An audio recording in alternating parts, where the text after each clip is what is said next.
Assalamualaikum warahmatullahi wabarakatuh. Salam sejahtera untuk kita semua. Jumpa kembali di channel khusus kesehatan Ngobrol Sehat bersama Profesor Delvirti Munir. Penonton sekalian, pada episode kali ini kita akan membicarakan mengenai salah satu tindakan untuk gagal ginjal, yaitu cuci darah.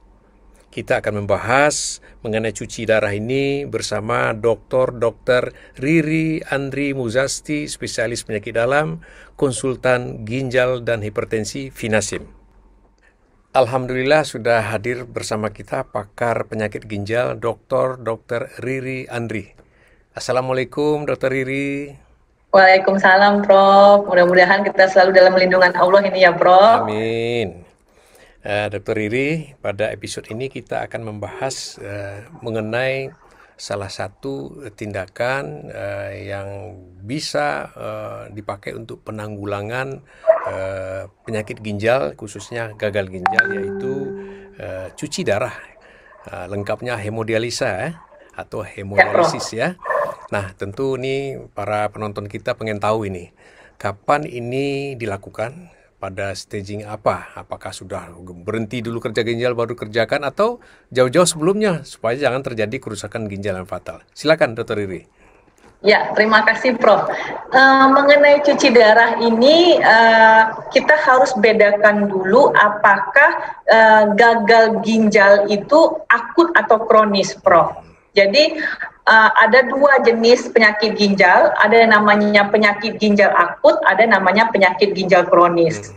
Kalau yang akut ini terjadinya tiba-tiba. Jadi misalnya mungkin karena kecelakaan darah kehilangan banyak, nah akibat kehilangan darah banyak, maka darah ke ginjal kurang, nah akibatnya ginjal tiba-tiba berhenti bekerja. Nah, atau tadi seperti kasus makan jengkol tadi, Prof. Makan jengkol tiba-tiba membuat ginjal tidak mau bekerja. Nah, akhirnya juga harus cuci darah. Atau misalnya pemirsa ini demam, batuk, pilek, kemudian membeli antibiotik dari warung-warung tanpa berkonsultasi dulu dengan dokter.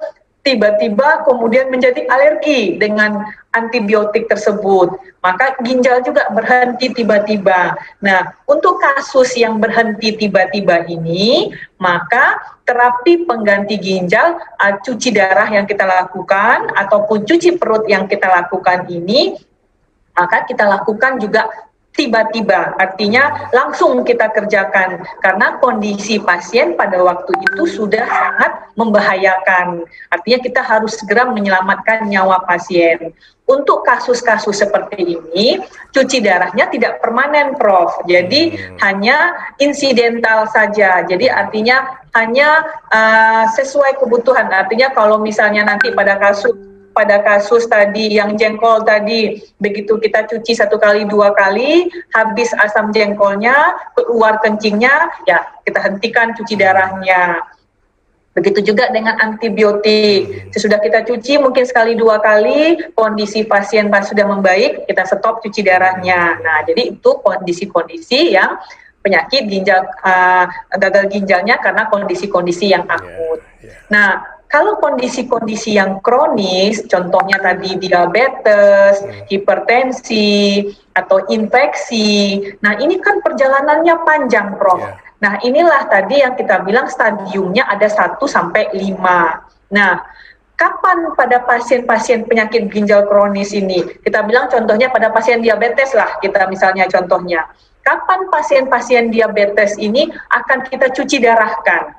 Atau kapan kita cuci perutkan? Nah, itu kita akan melihat pada stadium berapa. Jadi stadium itu sebenarnya gampang menghitungnya, Prof. Jadi ada rumus, namanya rumus Crocroft and Golf itu kan, Prof. Jadi 140 dikurang umur, dibagi 72 dikali dengan nilai kreatinin, dikali dengan berat badan, Prof. Nah, jadi kalau nanti angkanya itu bisa menjadi ada yang 90, 60, nanti 50. Nah, dikatakan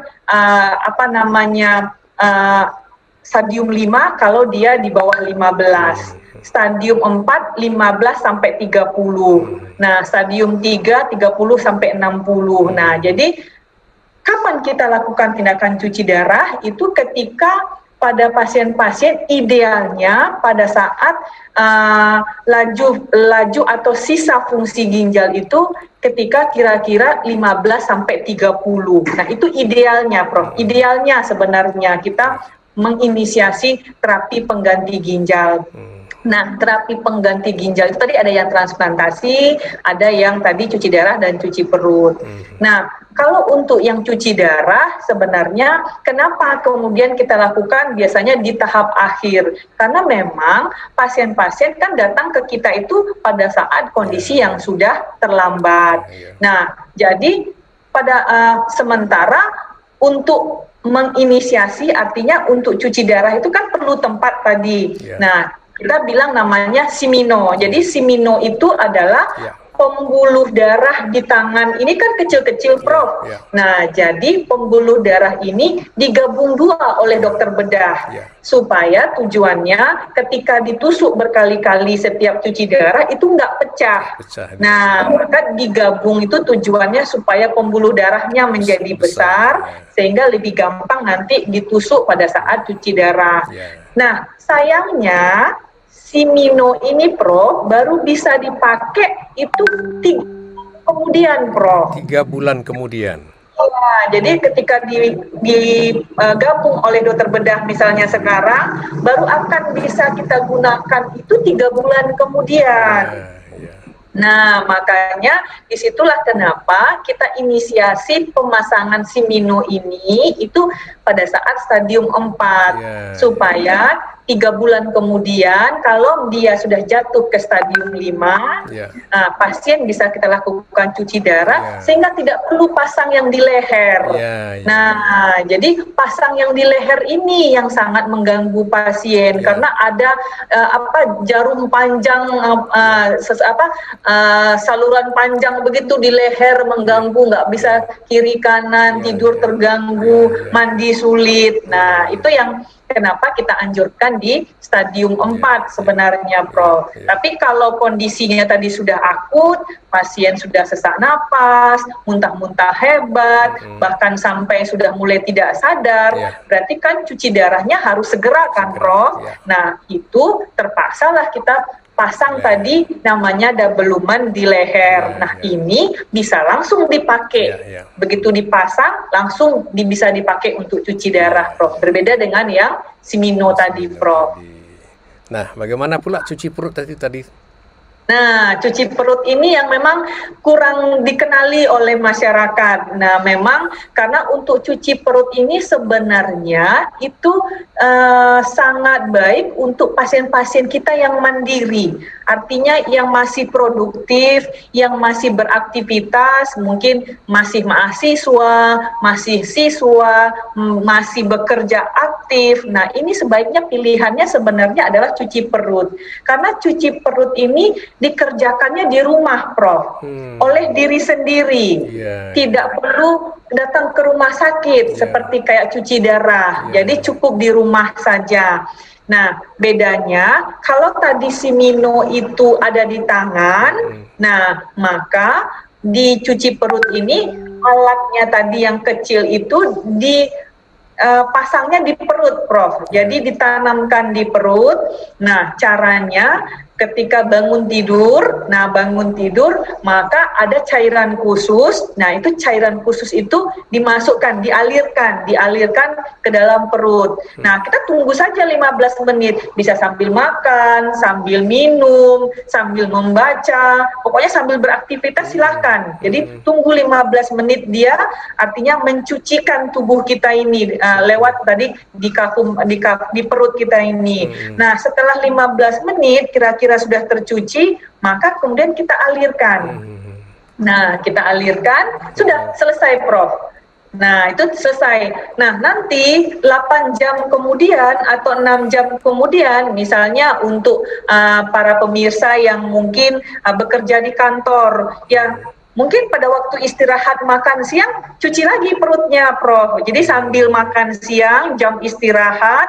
Nah, jadi bagi pekerja-pekerja buruh pun juga tidak apa-apa. Mungkin pada waktu makan siang jam istirahat pasang lagi infusnya tadi, alirkan, diamkan dulu 15 menit, kemudian alirkan lagi. Nah, kemudian begitu juga ketika mau tidur nanti. Jadi pasang lagi. Nah, jadi lakukan sendiri, Prof. Jadi harus mandiri. Nah, yang tidak perlu dikhawatirkan dari mana dapat cairannya. Tenang, meskipun berada di ujung dunia pun akan ada yang mengantarkan nanti, Prof. Nah, ini enaknya untuk pasien-pasien yang berada di pulau-pulau, misalnya seperti di Nias, kan akses untuk cuci darah sulit. Nah, ini lebih enak sebenarnya cuci perut tadi. Akan ada orang yang mendrop atau mengantar cairan tersebut, Prof. Jadi nggak usah bolak-balik ke rumah sakit. Jadi di rumah saja. Jadi akan ada yang mengantar per bulan. Cuman memang harus mandiri. Kita yang mengerjakan sendiri itu, Prof.